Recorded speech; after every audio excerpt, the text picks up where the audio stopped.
Are you strategic? The answer can make or break your business. Welcome to Strategic Minds, the podcast where we'll do a deep dive into conversations with extraordinary leaders and world-class performers to learn how they think, plan, and act strategically. I'm your host, Rich Horwath, author of 8 books on strategic thinking, including my newest book, Strategic. And my vision is to teach the world to be strategic. Now, let's explore Strategic Minds. We're stuck. What do we do? I have no idea. You need a new strategy. We need a more dynamic strategy. The strategy? You have to strategize. But you won't strategize. Let's talk a little strategy. Welcome to Strategic Minds. I'm excited to chat with my guest today, Derin McMains. Derin is a former professional baseball player and manager with the San Francisco Giants organization who's built a career at the intersection of performance and mindset. After competing at the highest levels of Major League Baseball, Derin transitioned into mental performance coaching, consulting with athletes in MLB, the National Football League, Major League Soccer, tennis, and the Arizona Diamondbacks baseball team to help them perform with clarity and freedom under pressure. He currently serves as Director of Mental Performance for ReliaQuest, hosts 2 podcasts, No Show Dogs and The Way to Play Free, and is recognized for translating lessons from elite sport into practical tools for leaders. Derin, thank you for being my guest on the show today. Oh, man. Hey, Rich, thanks for that intro. I'm going to take you with me as my hype guy. That was great, man. Thank you. Let's do it for sure. So, Derin, I know we've chatted a little bit in the past. I'd love for folks to hear a little bit about your origin story, where you grew up, how that environment, the people there kind of shaped who you are today. Yeah. I grew up in Mountain Home, Arkansas. Mountain Home, Arkansas is a very rural town in north central Arkansas in the Ozark Mountains, roughly 8,000 to 9,000 people. I think it's a little bigger now, obviously, but that's where I grew up. And I had an older brother, a couple of parents, both worked full-time jobs, were very involved in what we were doing. And I was a multi-sport kid, loved playing sports. A couple things. One, I knew I wanted to be a professional baseball player. I always knew that. I also always wanted to own a car dealership and own a Subway, work at a Subway. Reason being is car dealership. I always heard my parents argue about car payments. So I thought, hey, friend of mine, his dad owned a car dealership. Seemed like they had new cars all the time. I thought that'd be cool. I learned that's not quite how it works. And then Subway, I love their sandwiches for, and I thought I'll just own a Subway. But no, man. So that being said, I was just always a really driven kid. I was the kid that had a goal, would write it down, put it on the wall in my bedroom, right? I first wanted to be a Duke basketball player. When I realized that wasn't going to work, still the baseball dream was always there. But I would go down and shoot 50 free throws every night, and I would track how many I made out of 50. And I did this as a young kid. It was just the way I've been wired. In fact, as we're talking, I'm looking at my habit tracker that I have on my wall. I am just a very goal-oriented, driven individual. And the reason why I bring that up is because I think for all of us in all our journeys, as we go through life, things happen that are really hard. We get knocked off paths, right? We don't hit the goals that we always intend to hit. And what having a visual reminder for me as a goal has always done for me, it's allowed me to stay focused on the action that I need to take versus how I felt about failing about it, right? Of course you go through those processes, but then it's always been front and center for me to go, hey, here's the next thing you can go run at. Here's the next thing. And so I share that, and that has helped me in my career as well, right? So I had 7 season-ending injuries, 5 surgeries. Wow. And obviously there's a lot of dark times in that. And a lot of times you really question yourself and you question why you do what you do. And you really start to wrestle with the intersection of identity and performance, and is what I do who I am, and is it not, and all those things. And you really start wrestling with those, because when you're a baseball player and you identify as a baseball player, well, when you're hurt and you're not playing, what are you? And so I had to wrestle with that routinely. And so I say all that though, and that those goals really helped me stay committed to the actions that I need to take instead of getting too caught up in my head, which I learned later when I got done playing as a baseball player, and then I coached and managed for 5 years in the minor leagues. Mm-hmm. I learned, wow, like a lot of things that I knew and just came about based on my upbringing or just the way I saw life, there's actually a whole field devoted to that. That is sport and performance psychology. And I always viewed that field as that's where you go when you're messed up. That's where you go when things aren't working. And so I always kind of avoided it like the plague a little bit as an athlete. Yeah. But then I realized, no, like we can operate from that space. Like we can be proactive in our mental health, just like we're proactive in our physical health. We can do the same thing. Like I go and work out physically so I don't have to go and see the doctor as often, right? That is a very normal thing. Nobody argues that. Well, Right. mental performance, I look at as the same thing. There are things we can do proactively. So maybe we can, reduce the times that we feel like we might need a psychologist or a psychiatrist, right? Which, and I think during that spectrum of mental health, they're all important, but that's when I really started to see, when I started to study and really pour into sport and performance psychology, like, wow, we can really work on this from a proactive standpoint. And it's more essential now than ever because of the way our environment's set up. And so anyway, so that's kind of my story in a nutshell. And that's what brings us here today. Excellent. Great overview. I'd be interested in a couple things, a lot of great stuff you shared there. I'd like to unpack a couple of them. You talked about as a kid, the 50 free throws every night. You had a goal. You knew early on you wanted to be a professional baseball player. How early on these days, because obviously, kids are getting personal trainers for baseball and football and soccer, when they're 8, 9, 10 years old to work on speed, agility, and strength and things like that. What's your perspective on youth sports and how early should people, parents, kids be proactive in having some guidance or some support as it relates to building their mental game? That's a great question, by the way, Rich. And the mental game, well, I mean, first, I think you got to define what the mental game is. And that's what I spend a lot of time with coaches and athletes defining that, because everyone will tell you, I want a better mental game. I want to improve my mental game. I'm like, great, what is it? Yeah. And they're like, And so anyway, so how I define it, just so we're clear, I define the mental game is the game you play between moments. And so let's just talk about golf or baseball. We'll talk about baseball. That's just where I spend most of my time. The mental game is played the 15 seconds between every pitch. Mm-hmm. That's the mental game. And so when you say, hey, I want to improve my mental game, okay, cool. Let's think about what's your process between pitches that we can improve. And I always talk about there are 4 phases. There are 4 things you go through between every pitch if you're going to talk mental game. And there's a learning phase. There is a control phase, where control meaning you get control of yourself, doesn't mean suppress, but gets control of yourself. Mm-hmm. There is a planning phase where you have a plan for the next pitch. And then there's a commitment phase where you go from thinking to reacting, right? And so the reason why I bring that up is because, like, hey, you want to work on your mental game? Great. We're going to talk about self-awareness, opponent awareness, and situational awareness that happen within the learning phase. We're going to talk about emotional management strategies that are going to happen within those 15 seconds as well. We're going to talk about a plan. And that, again, goes back to self-awareness, opponent awareness, and situational awareness. Mm-hmm. And then we're going to talk, like, what does it mean to commit? Like, do you have a mantra? Do you have something that you can go to that gets you from thinking to reacting? Because what I do know is it's easier to go from one thought to no thought than from 10 thoughts to no thought. And my goal is to help you get from however many thoughts you are to as few as possible so you can have success in this moment. And so when I think about mental game, that's what I would talk about first so for youth athletes, I don't think there's really too soon for that. I mean, like, especially when you get to like 11, 12, 13 years old and you start to understand whatever sport you're in. Now, I think some people, when they talk mental performance, they maybe go deeper. They're trying to talk about other things where it's like, identity, Right.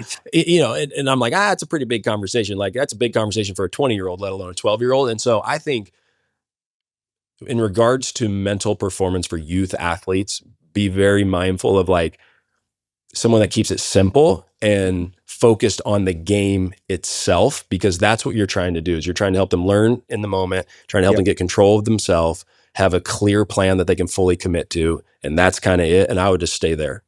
Excellent. Great.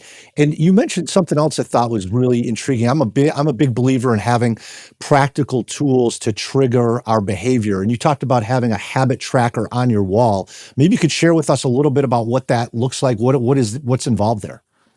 Yeah. So the habit tracker for me, and again, I'm going to create my own, because that's just who I am. I'm like, I love using other people's stuff, but it's like, hey, I want my own. But all it is, it's just I'm looking at it right now. It's a circle, and there's 31 squares in it. And I think there's about 8 lines there, and they're all color coded. And I just go in and I have my goals there. I'm trying to do 120 push-ups, 120 body squats, 120 sit-ups every day. I got read a leadership book. I got read a Bible. I'm working on writing a book. And so I have all these things that I'm tracking. And every day that I do it, I just color it in, really simple. And some things I want to do every day, other things I want to do 3 times a week. And so, but for me, visually, I say this all the time, we need to be reminded more than we need to be instructed. And so this serves as a great reminder, environmental reminder for me to like, hey, Derin, when you're done with this podcast with Rich, get up and get your push-ups in because you got to get 120 in by the end of the day. Okay. Excellent. And you talked initially a little bit about the idea that, when you got hurt, you had multiple surgeries, 5 surgeries, seven season-ending injuries. You talked about, being able to separate that from, who you are as a person. And, we hear about famous examples like Kobe Bryant had an alter ego, the Black Mamba, that has a different persona when he was on the court versus off the court. How do you, Derin, when you're working with leaders or athletes, how do you help them separate that person who's kind of off the court and then when they're in their arena, whatever that arena might be for them? Yeah. How I think about this is, I think there's kind of 2 approaches when we talk about mindset. I think a lot of people live in like the self-discovery place. It's like, who are you?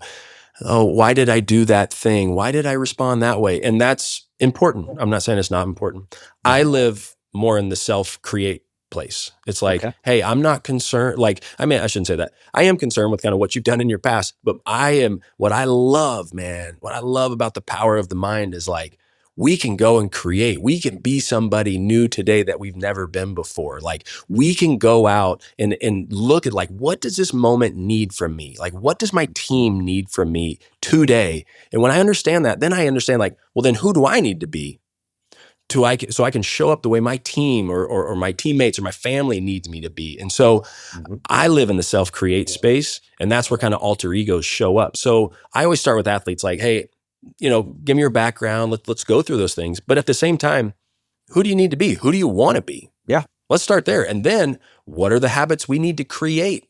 So I think like when people are thinking about routines and habits, I think they start on the wrong side of it. I think they start about what actions do I need to do? Back that thing up, put that thing in reverse and go, who do you need to be? Like, who do you want to be? And then when you get like, who do you want to be? Then let's start thinking about the actions, the routines, the behaviors that will align with that, right? And I think that's how, when you think about alter ego and helping athletes discover that part of them or who they need to be, it always starts with, what does the team need from me first? Now, who do you need to be to do that? Now, what behavior is going to come from that so you can show up and do what you need to do? And so to build on that, then, when let's say we're in a situation where maybe we haven't been in this situation before, maybe to your point, we're saying, okay, the team needs me to be X, but authentically, maybe the team needs me to be more aggressive. They need me to take charge more, but maybe that's not something I've done before. Maybe I'm not as comfortable with. How do you help people reconcile, being who they need to be? You talked about that self-create, being something new potentially for the team, when maybe that's not where they've come from in the past. Sure. Well, first we always recognize that and say, yeah, I hear you. I hear you. And when I think about emotions first, I would say this: emotions, great informants, terrible dictators, right? Like if we're led by our emotions, if we're led by our feelings, we're going to do this all day. We're going to be up and down all day. Yep. Because why? Because our emotions do that. And so the reason why I just want to recognize that first, because I want people to understand, like, you can always act different than how you feel. You can act different than how you feel. And that doesn't mean inauthentic. That just means showing up for the moment how you need to show up. And so, and I think that's why the best teams in the world have a true identity. Like, you walk into that locker room, you walk in that clubhouse, they know who they are, they know what they're about. I'll give you a quick example. A player I used to work with the San Francisco 49ers. One thing they talked about all the time, that defense, and this was a few years back, but that defense, they played to the echo of the whistle. They were fast, they were aggressive, and they were there to do damage. Yeah. And when you watched them play that way defensively, that was who they are. Well, guess what? That might not be who you are. Hopefully that's not who you are outside of those, outside of the football field and the gridiron. Hopefully you're not that way. But guess what? When you step into that building and you put on that quote unquote armor, that helmet, those pads, like, if you want to play here, this is how we play. And so you need to get to a place now, whether that's an alter ego, and as you mentioned, Kobe Bryant, the Black Mamba, Bo Jackson talked about being Jason Voorhees from Friday the 13th. So this is not a new thing. Like, you can be a character. I mean, shoot, Rich, Like you watch Wolverine or you watch The Greatest Showman. Yeah. And is Hugh Jackman Wolverine or is he P.T. Barnum? Those are two completely different individuals. Here's the thing. He's so good at it. I think he is those people, right? And the cool thing is Hugh Jackman's probably neither one of those guys. There's parts of him though that are P.T. Barnum, and there's parts of him that are Wolverine, and he knows how to bring those out in character in that moment because that's what the moment requires of him, right? And so he knows how to get in that. And that's all for me what alter ego is about. It's like, I think you can be authentically who you need to be in this moment and as his teammate and as a leader, and that not be totally who you are all the time. I want to take a quick moment to thank everyone who's been sharing the Strategic Minds podcast. Your support is what helps us grow and reach more leaders who want to think and act strategically. If you've been finding value in these conversations, I'd love for you to follow in their footsteps. Share the podcast with a few friends or colleagues in your network who you think would benefit from becoming more strategic in their work. Your word of mouth makes all the difference, and I truly appreciate it. Yeah. Well, let's dive into that a little deeper. So we got a lot of business leaders that are listeners to the podcast. And I know some of them that I work with, as they move into that C-suite role, they start to have to present to the board of directors. And I've worked with a couple folks that, in the first meeting with the board of directors, they didn't know what to expect. They were less confident than they wanted to be. How do you coach folks on when confidence maybe isn't quite there, and yet they still need to show up and perform and give a good presentation and good conversation to the board of directors, but the confidence isn't quite there? Yeah. I think this is something that I learned potentially as an athlete that I always disagreed with when I was first going through sports psychology training.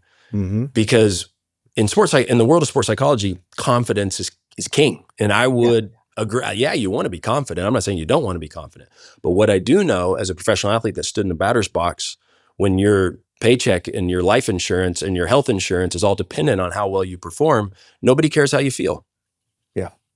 Ball doesn't care how you feel.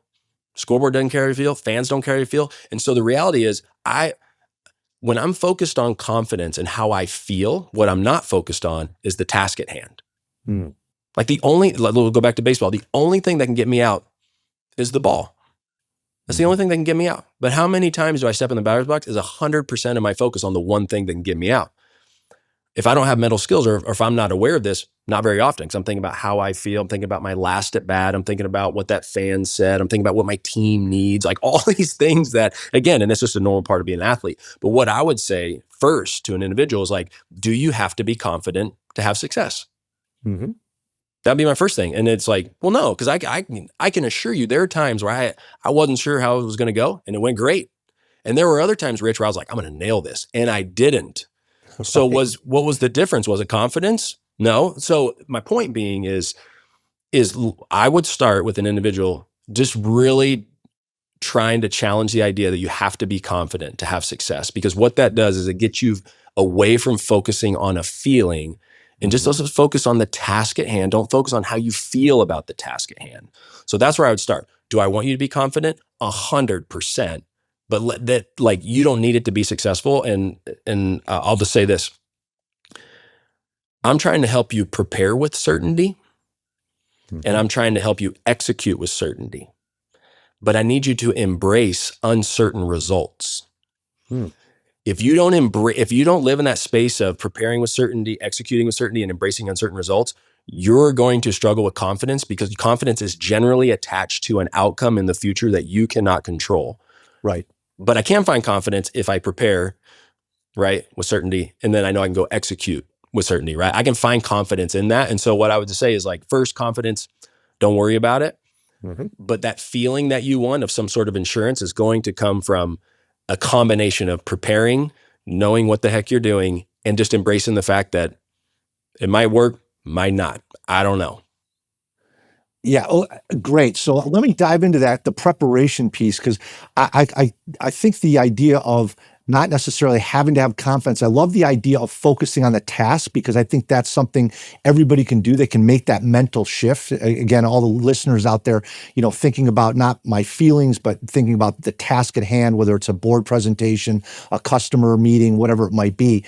What then, Derin, would you suggest for folks to do to prepare for those moments? Are there routines? When we read some books out there on performance, some people talk about pre-shot routines. I mean, what's your perspective on preparation? Yeah. Before I answer that, I just want to highlight one thing. Generally, when you're presenting to the board or presenting to anyone that you think, oh, shoot, this really matters, I need them to get this. Yeah. Generally, your lack of confidence is coming because you are focusing on how they're receiving it or how they're interpreting it or how they're feeling about it. Mm-hmm. That's where the lack of confidence has come from, not from how you've prepared. And so when you think about that, right, you've really started to think about something you can't control. And so just understand, generally the cut in confidence is because you're focused on something you can't control in the future or something else, right? So I would first say that. Now with preparation, how do we prepare for that? Everybody's a little different. I'll tell you how I prepare for giving big talks in front of people where I'm like, because I present to our board every quarter and I know that feeling of like, oh shoot, here we go, right? Yeah. And even in large keynotes and in large stages and stuff like that. The person that I present to that really helps me get into that place is my wife. And people look at me like, that's kind of nuts. But let me tell you why. We've almost been married 24 years and she knows me better than anybody. Mm-hmm. And at the same time, I want her to like this. Like I want her to know like, hey, your husband's kind of good at his job. And I want her to be like, hey, good job, honey. I want her to feel that way. Yeah. And so when I go present to her and she's awesome because, she's been doing this for years now. She's stuck listening to me, but she's the only person I practice in front of that my heart actually like picks up a little bit. Like, and I start to get in my head. I'm like, I hope she likes this because I really care about her opinion. I care about her opinion more than anybody's.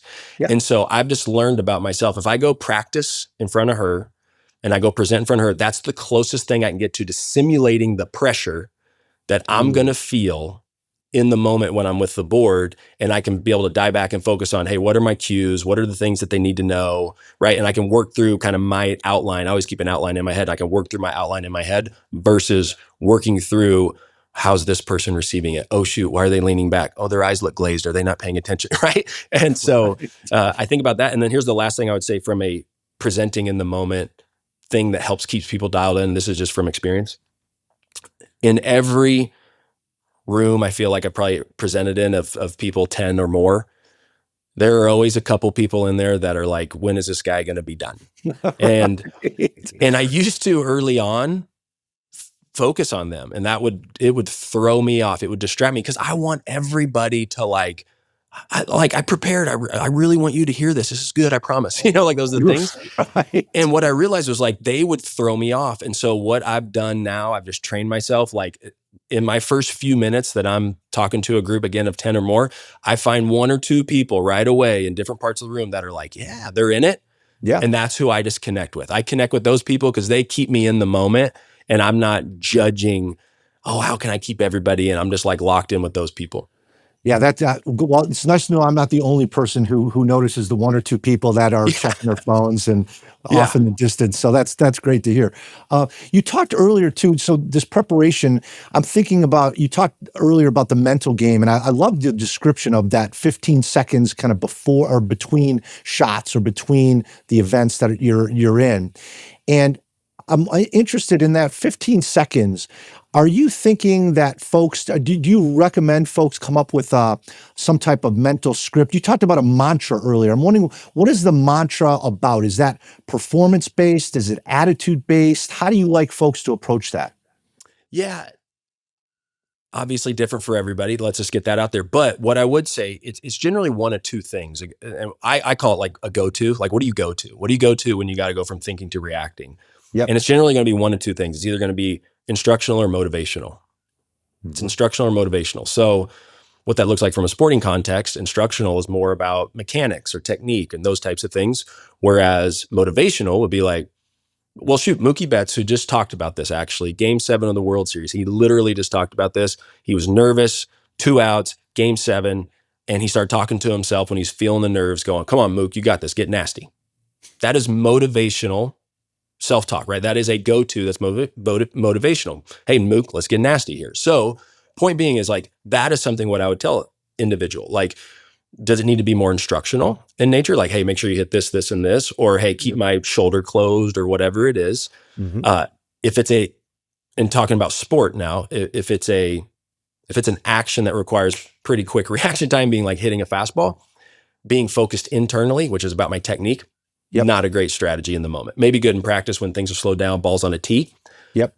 In business now, it's a little different. Like it can feel more instructional in your head because you're not trying to hit a 97 mile an hour fastball with late movement, right? And so it's like, so it might be more instructional, like, hey, make sure I hit my differentiators, right? Or those types of things. Like you can think through that from an instructional standpoint. But again, it's one of two things. And I always tell people, it's got to really, for me, meet three requirements. It's got to be personal, it's got to be positive, and it's got to be precise. Mm-hmm. So personal meaning it's got to mean something to you. I can't give it to you, Rich. You can't give it to you. Like it's got to mean something to them. Yep. Positive means just forward focused. Doesn't have to be like everything's great. That's not what I mean by positive. I just mean like forward focused. Yep. And then precise meaning as few words as possible. Like I don't need a 15 sentence mantra. Sometimes it's like, as Mookie Betts said, hey, let's get nasty, Mook, and that's 4 words, right? And so like as precise as possible, because then again, the goal is to go from one thought to no thought, to trust your training, trust your preparation, versus like trying to remember all the things you're supposed to tell yourself instead of sharing with the audience what you've prepared for. So let's take an opposite situation of Mook for a minute. And so let's say we're in the Toronto arena, and maybe something hasn't gone well, or we've had a past experience in a situation like this where we haven't performed well. Is there any guidance that you'd give folks on maybe they've had failures in certain situations and they're still trying to break through, trying to succeed, but they're kind of clinging to who they were or what happened in the past? Any techniques that people can use to kind of advance or progress or evolve there? Yeah, I mean, I would first start with, and again, this would be like a coaching conversation with them. Yeah. Would be past success doesn't guarantee future success, just like past failure doesn't guarantee future failure. Okay. Every event, every shot, every pitch is in and of itself its own. And so the problem is we bring stories from the past into the present moment, which jacks us up, right? It's like, we'll talk about tennis. Some of the tennis guys I work with, it's like, this point doesn't know that it's important. You give importance to it.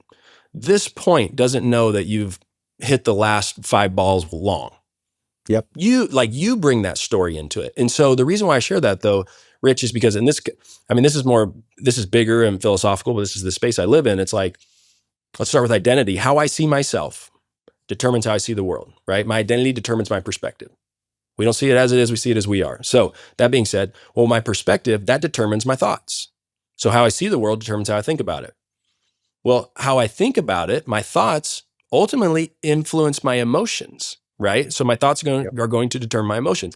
And then my emotions will influence my actions. Now there's strategies where we can work, where we can perform different than how we feel. We can do that. But when I think about it, it's identity, perspective, thoughts, emotions, actions, right?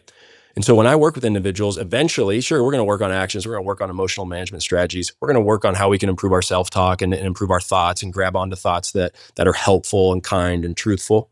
Mm-hmm. But the best work I do is in perspective. How can we reframe the way you see the situation? And then obviously the deeper ones are all around identity. How do you see yourself? But why I bring that up is because we're talking about perspective. Mm-hmm. This individual's perspective going into this is like, I've failed before. How am I going to do it this time? Or shoot, on the other side, I've always succeeded, so I'm going to succeed this time. Then you get complacent, and then you get your butt whipped. You know what I mean? And so it's like, so that perspective. So I always want to challenge that perspective first, because I know the ripple effect of the thoughts, emotions, and actions on the other side. So that's why I share a technique. I guess the technique would be a cognitive reframing strategy, which is, what's the event? What's your belief about the event? Mm-hmm. What's the consequence of that belief? And then how can you dispute that belief?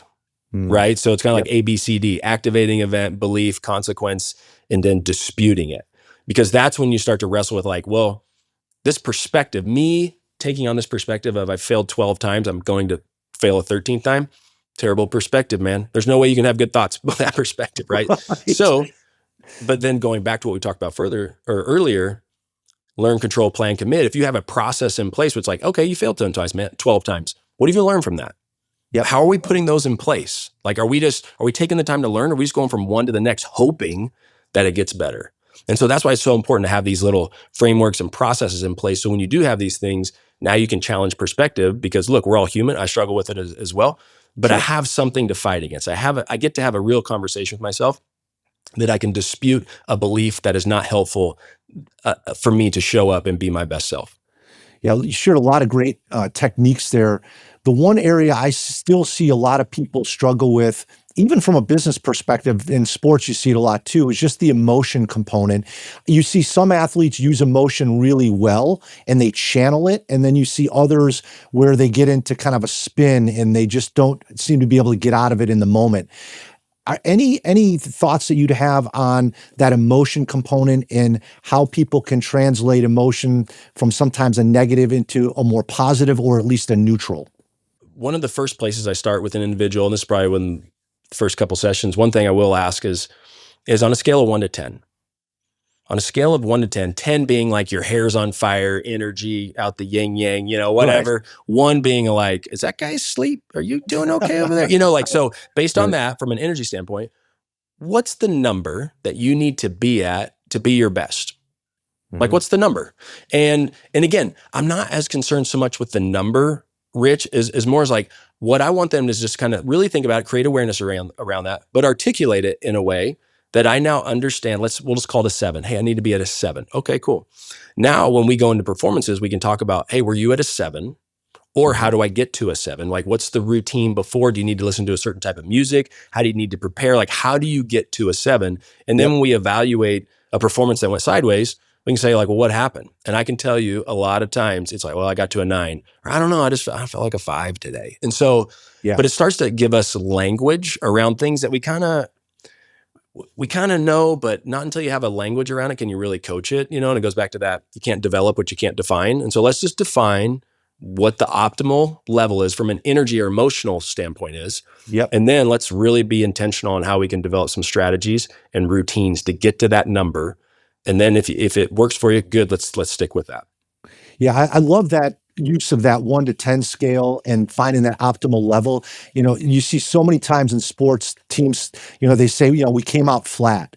And to me, it's how do you come out flat? It's a big game, whatever. Yeah. But I think, being able to quantify it, to your point, and then how do you get to that number before the game or the meeting starts? I think that's a really, really powerful technique. You talked earlier, Derin, about a lot of the challenges you had in your career with injury.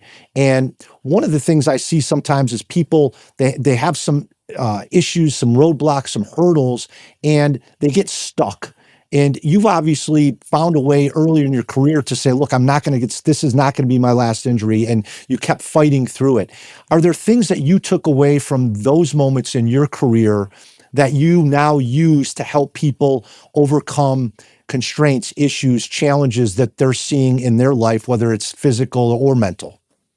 Yeah. And this kind of takes us back to the beginning where this is just the power of goals. This is the power of direction. And how do you get traction when you're stuck? Yep.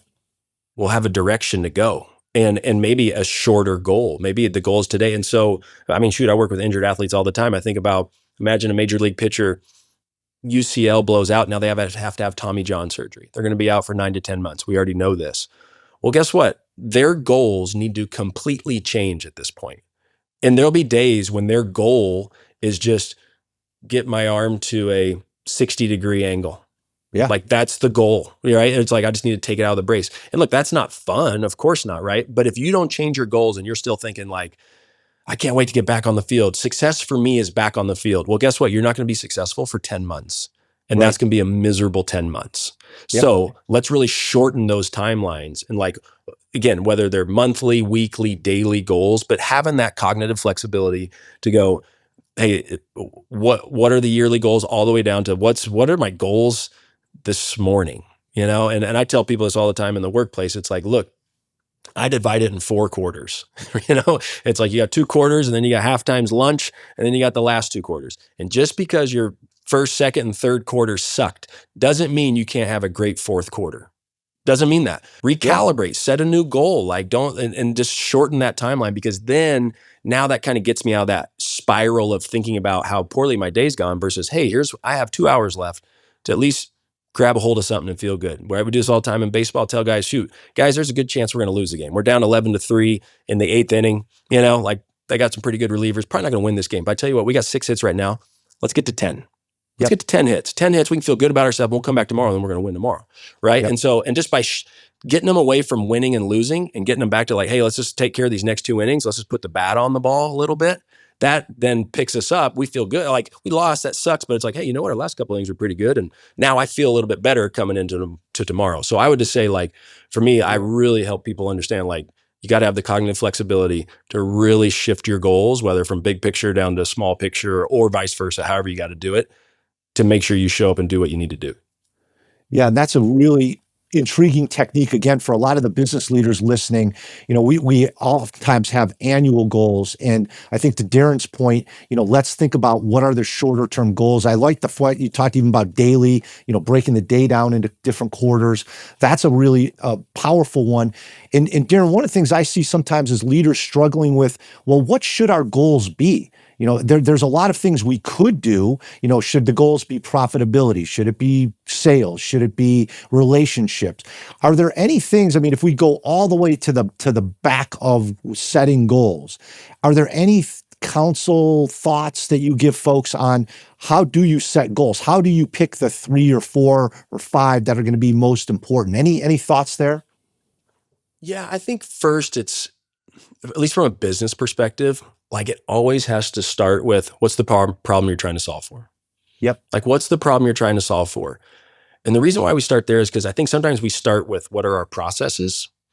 And again, at the speed of change, especially with AI and everything else that's going on, like if you already start with what you've done last month, probably already behind. Like I think you need to really get locked in on, hey, what's the problem we're trying to solve for today?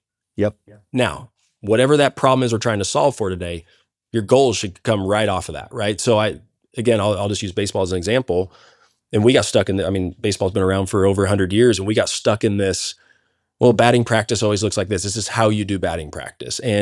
But when you think about what is batting practice, it's some old guy like me throwing a ball from 45 feet at 60 mile an hour to a guy 4 hours before the game who, 4 hours later, he has to hit a young guy with a lot of movement throwing 95 to 100 miles an hour. And so you start to think, well, is the old guy standing 45 feet away throwing at 60 miles an hour, is that the best way to prepare to help this hitter solve the problem he's trying to solve tonight?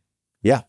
Right? And so now, and I can tell you, Rich, a lot of us didn't want to like confront that reality. We're like, oh, we've always done it this way. They can figure it out. Right? Well, that's dumb, right? Because now teams got ahead because teams were like, you know what? We're willing to incorporate velocity training. We're willing to invest in batting cages and pitching machines right down in the tunnel that guys can prepare right before the game that is more closely related to the pitchers they're about to face, right?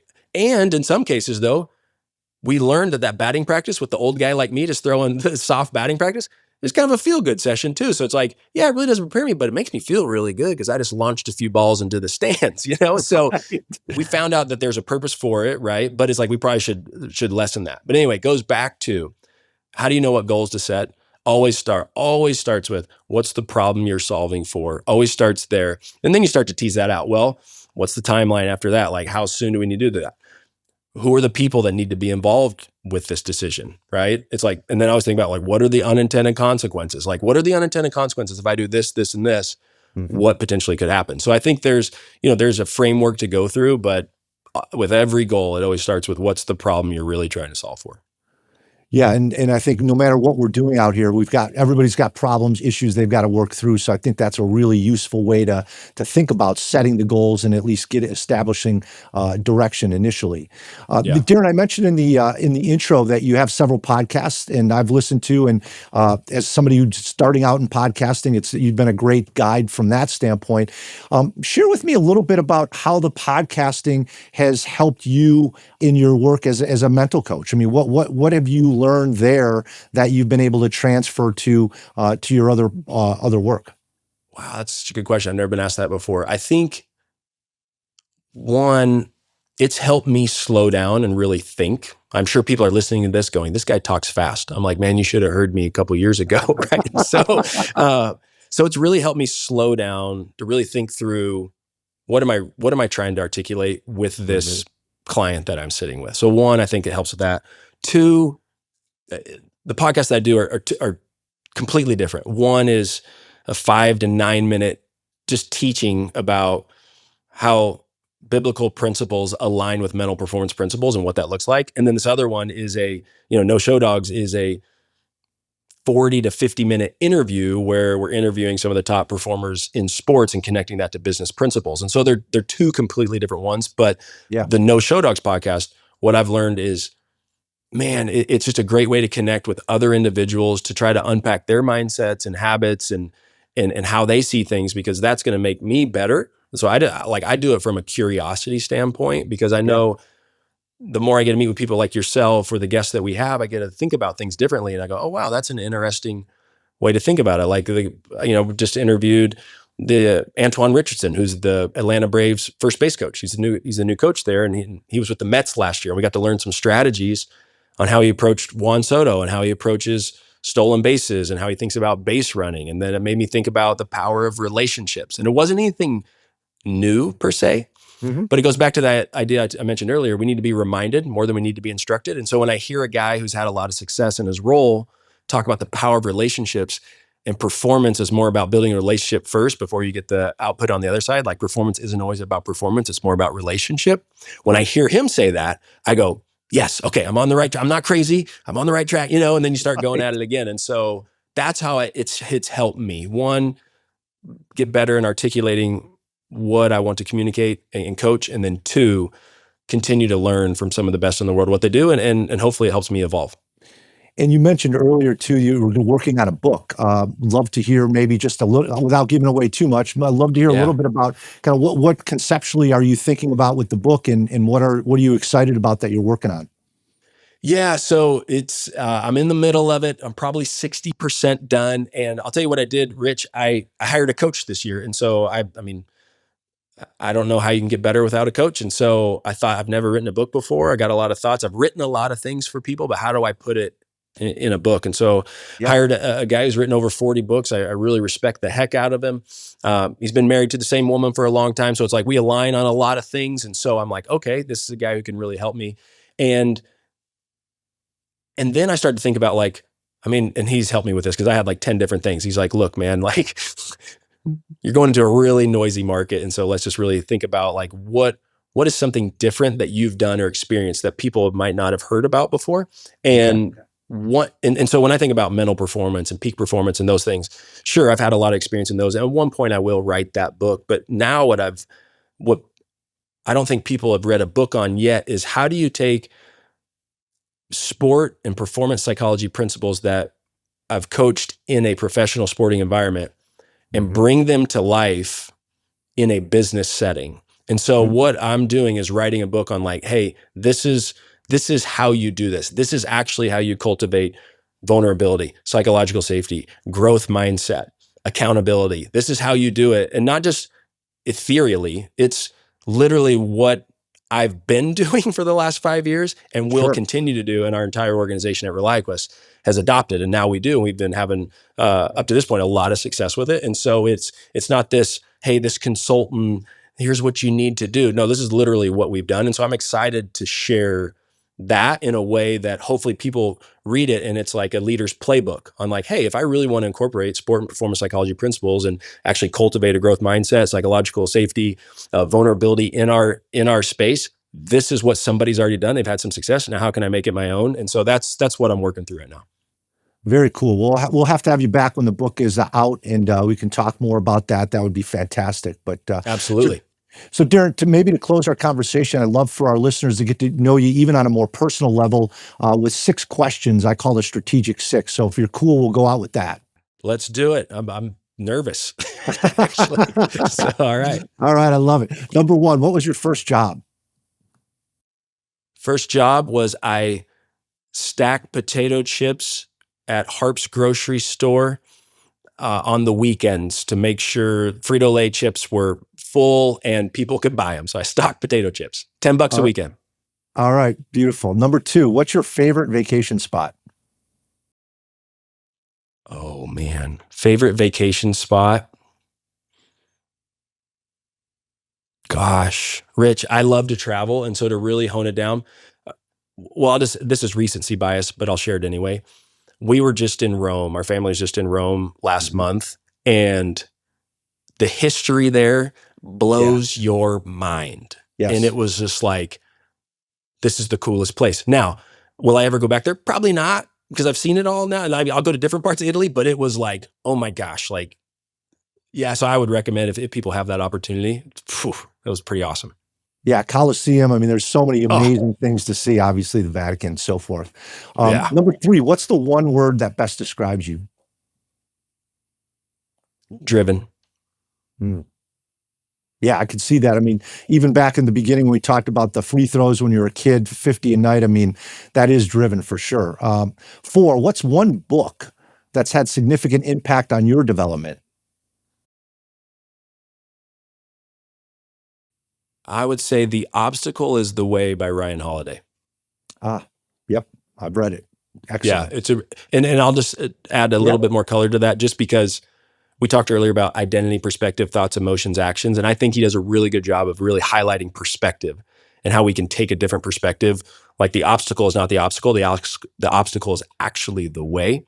And so, and what I love so much about that book too, and this is really silly, but the chapters are like 3 to 5 pages. And so you feel like you're really crushing it. You know, you're like, oh, I read 4 chapters today. So I love the fact that 1, great message about perspective. 2, you feel like you're just absolutely crushing a book. Yes, absolutely. Number 5, what's the one piece of advice that you'd most like to share with other people that would fit on a bumper sticker? You can act different than how you feel. And number 6, what's the most exhilarating moment that you've experienced in your professional life? I was a part of the Giants organization in player development when we won those 3 world championships in 5 years. And winning 1 is cool. Winning 2 is really cool. Winning 3 is pretty epic. And so I think winning that 3rd one is when it really hits you. And man, I was just a part of something like extremely special, like a part of a dynasty. And when I say I was a part of, like, I benefited so much from great players, great leaders. I learned far more than I contributed. And I was just so grateful to be a part of such a world-class organization at that time that was able to do something that few organizations have been able to do. Yeah. And Derin, you've shared a lot of great insights with us today. We'll connect to your 2 podcasts in the show notes. Are there other ways that people can follow what you're doing and the great content that you're sharing? Yeah, I think other places that, people can find me, obviously LinkedIn. I do more business stuff there.